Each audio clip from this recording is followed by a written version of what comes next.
In both the United Kingdom and Ireland, a quasi-autonomous non-governmental organisation is an organisation to which a government has devolved power. In the United Kingdom, this term covers different arm's-length government bodies, including non-departmental public bodies, non-ministerial departments, and executive agencies. The Forestry Commission, which is a non-ministerial government department responsible for forestry in England and Scotland, is an example of a quango. History: the term quasi-autonomous non-governmental organisation was created in 1967 by the Carnegie Foundation's Alan Piver in an essay on independence and accountability in public-funded bodies incorporated in the private sector. This term was shortened to quango by Anthony Barker, a British participant during a follow-up conference on the subject. It describes an ostensibly non-governmental organisation performing governmental functions, often in receipt of funding or other support from government, while mainstream NGOs mostly get their donations or funds from the public and other organisations that support their cause. Numerous quangos were created from the 1980s onwards. Examples in the United Kingdom include those engaged in the regulation of various commercial and service sectors, such as the Water Services Regulation Authority. An essential feature of a quango in the original definition was that it should not be a formal part of the state structure. The term was then extended to apply to a range of organisations, such as executive agencies providing health, education and other services. Particularly in the UK, this occurred in a polemical atmosphere in which it was alleged that proliferation of such bodies was undesirable and should be reversed. This spawned the related acronym QUALO, a quasi-autonomous local government organisation. The less contentious term non-departmental public body is often employed to identify numerous organisations with devolved governmental responsibilities. The UK government's definition in 1997 of a non-departmental public body or quango was a body which has a role in the processes of national government, but is not a government department or part of one, and which accordingly operates to a greater or lesser extent at arm's length from ministers. Use equals United Kingdom equals. The Cabinet Office 2009 report on non-departmental public bodies found that there are 766 NDPBs sponsored by the UK government. The number has been falling. There were 790 in 2008 and 827 in 2007. The number of NDPBs has fallen by over 10% since 1997. Staffing and expenditure of NDPBs have increased. They employed 111,000 people in 2009 and spent £46.5 billion, of which £38.4 billion was directly funded by the government. Since the coalition government of Conservatives and Liberal Democrats was formed in May 2010, numerous NDPBs have been abolished under Conservative plans to reduce the overall budget deficit by reducing the size of the public sector. As of the end of July 2010, the government had abolished at least 80 NDPBs and warned many others that they faced mergers or deep cuts. In September 2010, The Telegraph published a leaked Cabinet Office list suggesting that a further 94 could be abolished, while 4 would be privatised and 129 merged. In August 2012, Cabinet Office Minister Francis Ward said the government was on course to abolish 204 public bodies by 2015, and said this would create a net saving of at least £2.6 billion. Equals Ireland equals. In 2006 there were more than 800 quangos in Ireland, 482 at national and 350 at local level, with a total of 5,784 individual appointees and a combined annual budget of 13 billion. Criticisms: the Times has accused quangos of bureaucratic waste and excess. In 2005, Dan Lewis, author of The Essential Guide to Quangos, claimed that the UK had 529 quangos, many of which were useless and duplicated the work of others. In popular culture, quangos were mentioned in several episodes of the popular British sitcom Yes, Minister. In particular, the chairmanship of a quango played a central role in the episode Jobs for the Boys from the first series of the sitcom. Mr. Robinson's quango is a song on the Blair album The Great Escape which satirizes the life of a chairman. A February 2015 article at the satiric website Donegal Dollop claims that the Irish Language Preservation Agency Ashdara Esnar Gaia Tauta has changed its name to Ashdara Esnar Quango Cube in recognition of the trend. See also, Penelope Telton, Viscountess Cobham a Euro Quango Queen, Departments of the United Kingdom Government, GONGO, Government Agency, of Budget Enterprise, Scottish Public Bodies. References. External links. Read before burning, arm's length government for...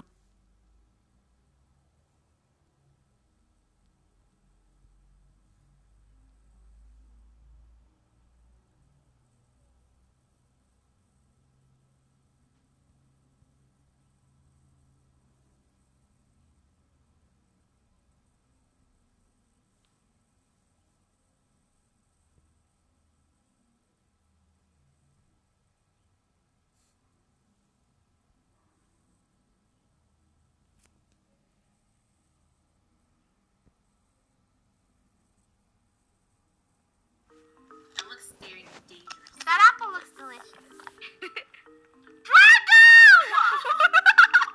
Why did you push it out? Dude! I think there is going to be a tsunami because we are near water. Come on, let's get out of here. Do you think we're safe under this umbrella? Oh, the roof? Okay, let's go to the roof. To the roof! This balloon is awesome. It makes this game way more fun. We can just fly everywhere. Yes. There's nothing. There's no water. Yeah. Well, you guys, you have to wait. I also brought this apple. Have no clue what it does. Yeah, I think it heals you. I feel like there might be a thunderstorm. Does it heal you? I think it's healing you. No, it's not healing her. Eat it again. Useless lizard! lizard! Oh, you tricked us, buddy! Oh, No. useless. Let's go to the...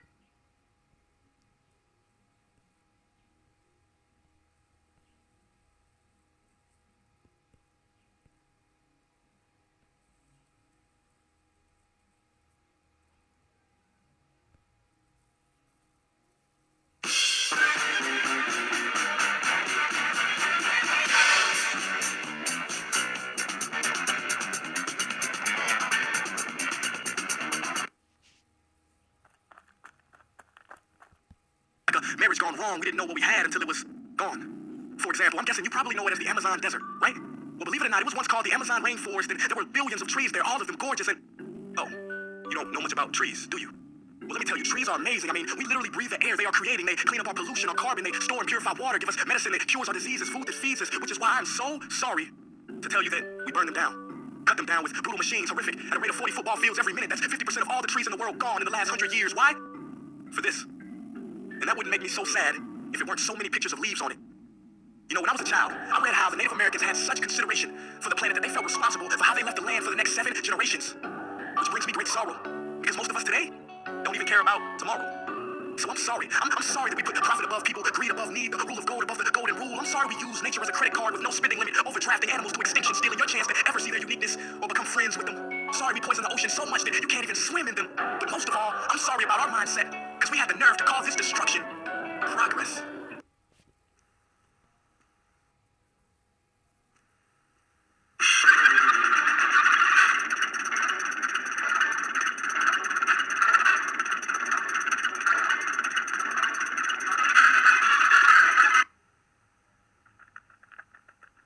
Dear future generations, I guess we say sorry. Sorry we let you with our mess of the planet. Sorry we were too caught up in our own doings to do something. Sorry we let people made excuses to do nothing. I hope you didn't realize how special Earth was. Like, everything wrong, didn't know what we had until it was gone. For example, I'm guessing you probably know where the Amazon desert, right? Well, even now, you want to call the Amazon rainforest, and there were billions of trees there, all of them gorgeous. Oh, you don't know much about trees, do you? Well, let me tell you, trees are amazing. I mean, we literally breathe the air they are creating. They clean up pollution, our carbon, they store and purify water, give us medicine, they cure our diseases, food that feeds us, which is why I'm so sorry to tell you that we burned them down.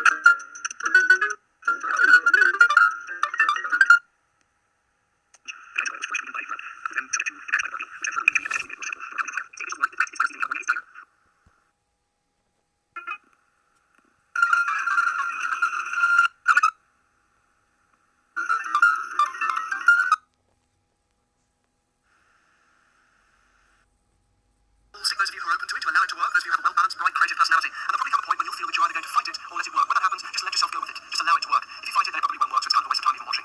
Those of you with the best talent for responding to the film will find yourselves stuck, locked, glued, gelled, cemented, bonded, fused, and welded into your seats. And the more you try in vain to unstick yourself harder and harder, the more you'll find yourself locking and sticking harder and harder into your seat. Think now which parts of your body are in contact with the seat. The tops of your legs, your back, and perhaps your shoulders. Feel the weight of all of these.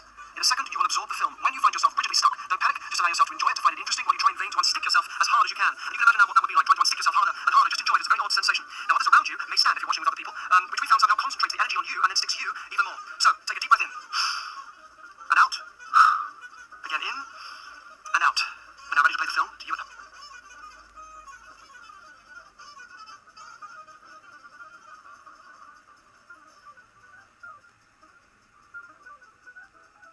Kill yourselves.